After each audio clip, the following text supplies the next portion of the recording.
Shalom, kita jumpa kembali dalam program I Don't Know You Jilid 1 dengan judul I Wish He Know Me atau Aku Berharap Dia Mengenalku.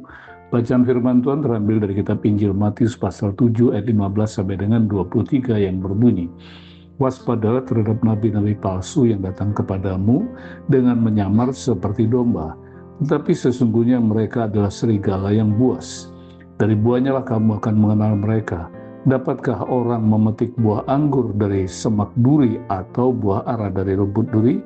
Demikianlah setiap pohon yang baik menghasilkan buah yang baik, sedang pohon yang tidak baik menghasilkan buah yang tidak baik. Tidak mungkin pohon yang baik itu menghasilkan buah yang tidak baik, ataupun pohon yang tidak baik menghasilkan buah yang baik. Dan setiap pohon yang tidak menghasilkan buah yang baik pasti akan ditebang dan dibuang ke dalam api. Jadi dari buahnya lah kamu akan mengenal mereka.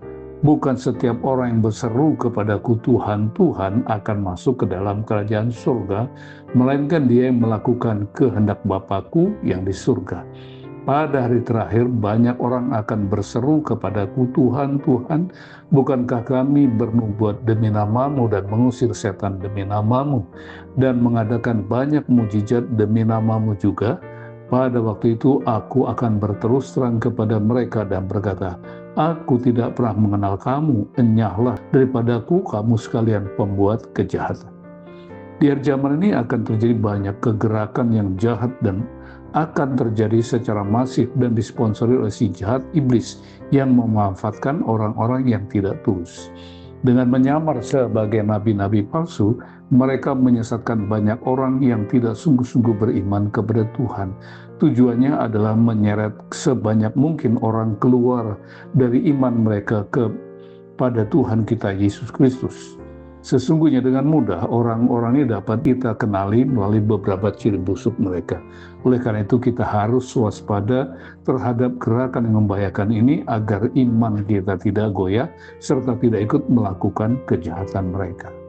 Yang pertama, Markus 7 ayat 6 mengatakan, jawabnya kepada mereka, benarlah nubuat Yesaya tentang kamu, hai orang-orang munafik, sebab ada tertulis, bangsa ini memuliakan aku dengan bibirnya, padahal hatinya jauh daripadaku.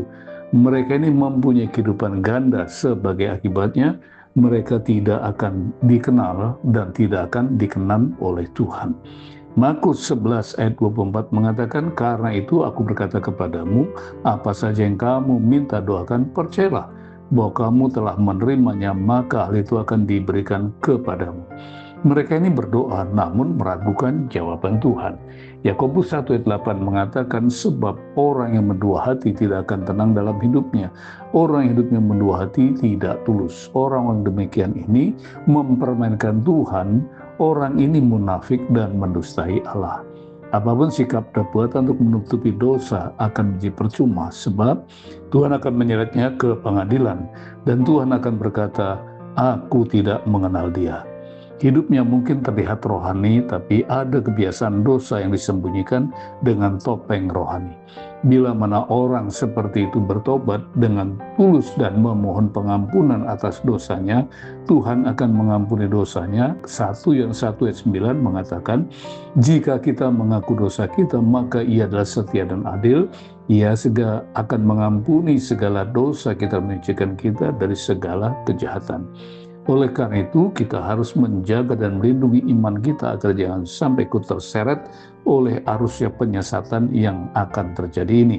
Lukas 21 ayat 8 dan 9 mengatakan, jawabnya, waspadalah supaya kamu jangan disesatkan, sebab banyak orang akan datang dengan memakai namaku dan berkata, akulah dia, dan saatnya sudah dekat.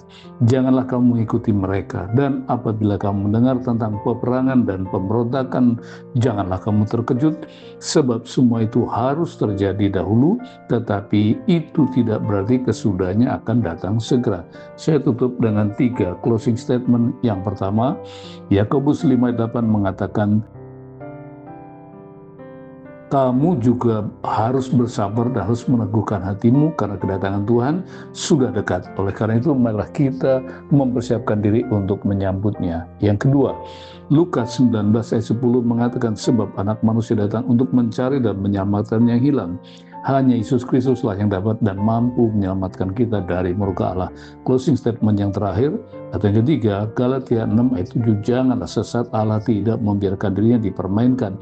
Karena apa yang ditabur orang, itu juga yang akan dituainya. Segeralah bertobat sebelum terlambat. Tuhan Yesus memberkati.